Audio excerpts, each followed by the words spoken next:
Kai Spain. IAS officer. IAS Bharat की civil सेवा का सबसे प्रतिष्ठित पद है। इस पद की गरिमा और शक्ति के आधार पर ही इसके चयन की परीक्षा भी उसी के अनुरूप तय की गई है, जिससे इस पद पर केवल योग्य व्यक्ति ही पहुंच सके। इस पद पर बहुत से अभ्यर्थी चयनित होना चाहते हैं, लेकिन पद तक केवल कर्मठ और अनुशासित व्यक्ति ही पहुंच पाते हैं। आईएएस ऑफिसर बनने के लिए बहुत मेहनत और लगन की आवश्यकता होती है।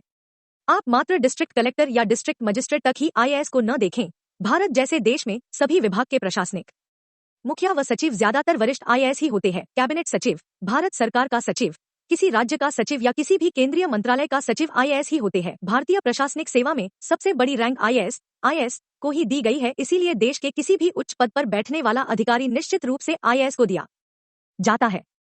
भारतीय सिविल सेवा, इंडियन सिविल सर्विस में सेलेक्ट होना एक गर्व और गौरव की बात है। यह आपको नौकरी नहीं अपितु सही महीने में देश की सेवा करने का मौका देता है। सिविल सेवा के जरिए 24 सर्विसों के लिए परीक्षा ली जाती है, जिसमें आईएफएस, इफ्स, आईपीएस, आईआरएस जैसे ग्रेड ए पद शामिल है। आईएएस क्या होता है? आईएएस ऑफिसर सिविल सर्विसेज में सबसे सर्वोच्च पद माना जाता है, जिसके लिए केवल जुझारू अभ्यर्थी का ही चयन किया जाता है। किसी भी उत्कृष्ट पद के लिए केवल आईएएस पद को ही वरीयता दी जाती है, वो चाहे केंद्र सरकार का सचिव हो या जिले का जिलाधिकारी। आईएएस ऑफिसर को ही भारतीय प्रशासन में सबसे उच्च कोटि का अधिकारी माना जाता है। जिले में चाहे सुरक्षा की बात हो या देश स्तर पर डिफेंस सचिव की, हमेशा इन पदों के लिए अनुभवी आईएएस अधिकारियों को ही नियुक्त किया जाता है। नोट: सिविल सेवा परीक्षा का नोटिस फरवरी महीने में यूपीएससी द्वारा प्रकाशित किया जाता है। आईएएस के लिए योग्यता, एलिजिबिलिटी, Age limit. सामान्य वर्ग के लिए अधिकतम आयु सीमा 32 वर्ष, ओबीसी के लिए 35 वर्ष, for OBC non creamy layer व अन्य आरक्षित वर्ग SC/ST के लिए 37 वर्ष है। शैक्षिक योग्यता, एकेडमिक क्वालिफिकेशन, किसी मान्यता प्राप्त संस्था से स्नातक, ग्रेजुएशन की परीक्षा उत्तीर्ण होना अनिवार्य है। यदि आपने अपना ग्रेजुएशन डिस्टेंस एजुकेशन के माध्यम से किया है तब भी इस परीक्षा के लिए योग्य है। आईएएस का फुल फॉर्म क्या होता है? आईएएस का full form Indian administrative service होता है। हिंदी में इसका फुल फॉर्म भारतीय प्रशासनिक सेवा होता है। IAS step by step. IAS officer बनने के लिए आप निम्न चरणों का अनुसरण कर सकते हैं। सर्वप्रथम आपको 12वीं पास होने अनिवार्य है। ग्रेजुएशन किसी भी स्ट्रीम में पास करें। यूपीएससी पोर्टल से आईएएस सिविल सर्विस के आवेदन करें। परीक्षा का प्रथम चरण प्रीलिम्स पास करें।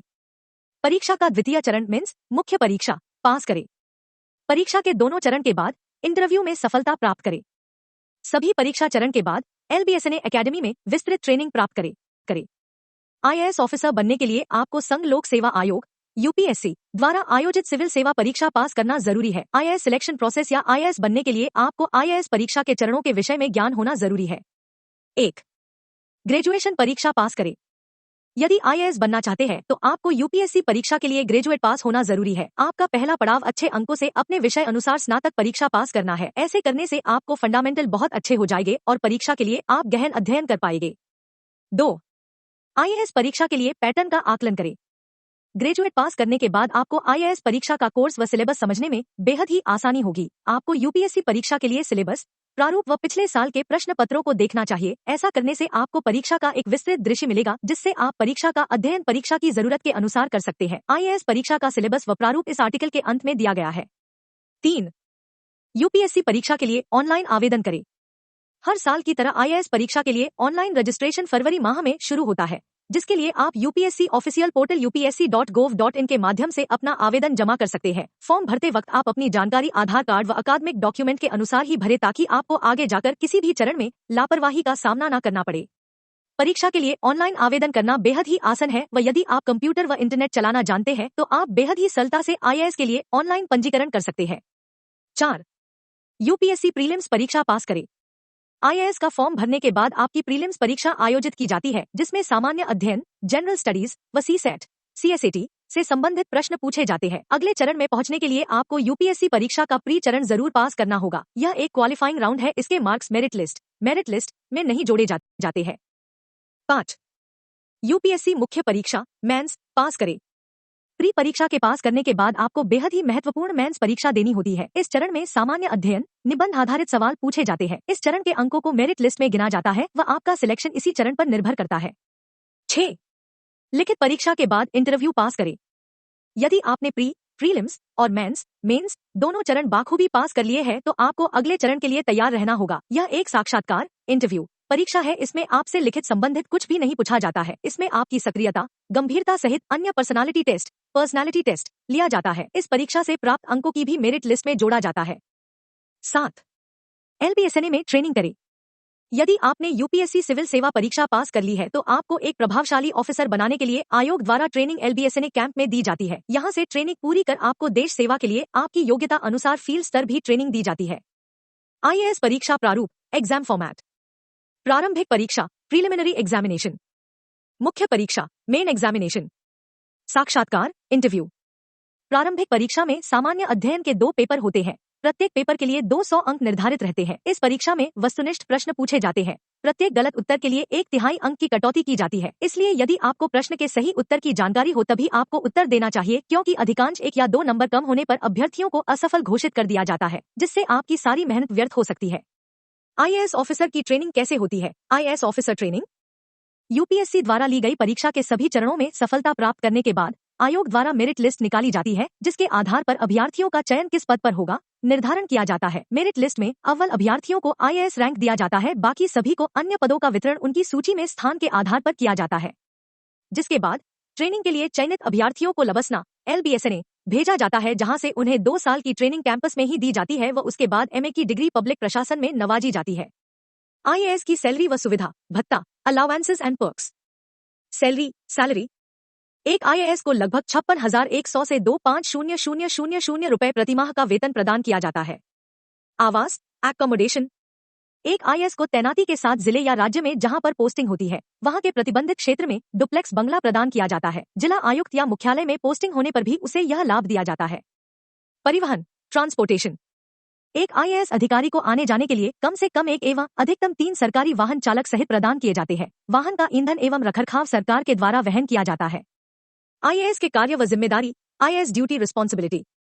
एक IAS के रूप में राजस्व से संबंधित कार्य करने होते हैं, जैसे राजस्व का संग्रह इत्यादि। जिले में कानून और व्यवस्था बनाए रखना। एक कार्यकारी मजिस्ट्रेट के रूप में कार्य करना होता है।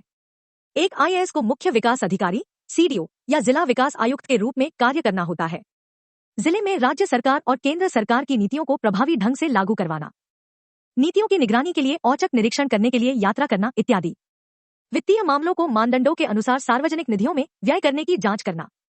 सरकार की नीति बनाने में संयुक्त सचिव, उप सचिव के रूप में सलाह देना और नीतियों को अंतिम आकार देना। सरकार के दैनिक मामलों को संभालने का उत्तरदायित्व निभाना। IAS अधिकारी के पद, पोस्ट ऑफ IAS, SDO बटा SDM बटा संयुक्त कलेक्टर बटा मुख्य विकास अधिकारी, CDO, जिला मजिस्ट्रेट बटा जिला कलेक्टर बटा डिप्टी कमिश्नर, विभागीय आयुक्त, सदस्य बोर्ड ऑफ राजस्व बोर्ड के अध्यक्ष। IAS की शक्ति, पावर व अधिकार, power of IAS officer. IAS अधिकारी एक जिले या विभाग का प्रमुख होता है। विभाग में होने वाले प्रत्येक कार्य के लिए वह उत्तरदायी होता है। वह अपने अधिनिष्ठ कर्मचारियों को दिशा निर्देश देता है। यदि कार्य में किसी भी प्रकार की लापरवाही पाई जाती है तो वह कर्मचारियों के विरुद्ध ठोस कार्यवाही करता है। वह कर्मचारियों को निलंबित कर सकता है और यदि कोई कर्मचारी कानून के विरुद्ध कार्य करता है तो उसके खिलाफ FIR दर्ज करा सकता है और शासन से बर्खास्त करने की सिफारिश कर सकता है। IAS के निलंबन की शक्ति केवल राष्ट्रपति, द प्रेसिडेंट, के पास है। अन्य कोई भी शासनिक द्वारा यह कार्य नहीं किया जा सकता। एक बार इंदिरा गांधी ने अजित जोगी से कहा था कि देश में पावर सिर्फ जिले में DM, राज्य में CM और केंद्र में PM के ही पास है। FAQ 12वीं के बाद IAS कैसे बने? आप 12वीं के बाद IAS परीक्षा के लिए योग्य नहीं है। इसके लिए आपको पहले ग्रेजुएशन पूरा करना होगा। IAS के लिए कौन सी डिग्री चाहिए? स्नातक स्तर की डिग्री किसी भी माध्यम से मान्यता प्राप्त यूनिवर्सिटी होनी चाहिए। IAS के लिए कौन सा विषय लेना चाहिए? यह पूर्णतः निजी निर्णय है जिसे आपको अपनी सुविधा और विषय में पकड़ के अनुसार चुनाव करना होगा। निष्कर्ष, कंक्लूजन। यदि आप सच में अपने IAS के सपने को साकार करना चाहते हैं तो आप दिए गए समस्त लेख के माध्यम से एक बार अपने को परख सकते हैं कि आप यह सब कार्य कर पाएंगे या नहीं और आप में वो काबिलियत है या नहीं। यदि आपको हमारा hindiraj.com टीम द्वारा IAS अधिकारी के बारे में यह लेख पसंद आया हो तो कृपया आगे शेयर करें। भारत का सामान्य ज्ञान। FAQ IAS अधिकारी कैसे बने? 1. पहले 12वीं कक्षा पास करें। 2. किसी भी विषय से ग्रेजुएशन पास करें। 3. यूपीएससी सिविल सेवा परीक्षा के आवेदन करें। 4. IAS प्री व मेंस परीक्षा पास करें। 5. IAS बनने के लिए फाइनल इंटरव्यू दे और पास करें। 6. सिलेक्शन होने के बाद IAS ऑफिसर बनने के लिए लाबसना अकादमी ज्वाइन करें। ग्रेजुएशन के बाद IAS कैसे बने? ग्रेजुएशन के बाद आईएएस अधिकारी बनने के लिए आपको यूपीएससी द्वारा आयोजित सिविल सेवा परीक्षा में प्रतिभाग करना होता है और परीक्षा को पास करना होता है। आईएएस बनने के लिए न्यूनतम योग्यता क्या है? कम से कम आपको किसी भी माध्यम से यूजीसी द्वारा मान्यता प्राप्त यूनिवर्सिटी से स्नातक पास होना अनिवार्य है। 12वीं के बाद आईएएस कैसे बने? इसके लिए आपको सबसे पहले 3 साल की ग्रेजुएशन डिग्री लेनी होगी। इसके बाद ही आप आईएएस ऑफिसर बनने के लिए परीक्षा आवेदन फॉर्म भर सकते हैं।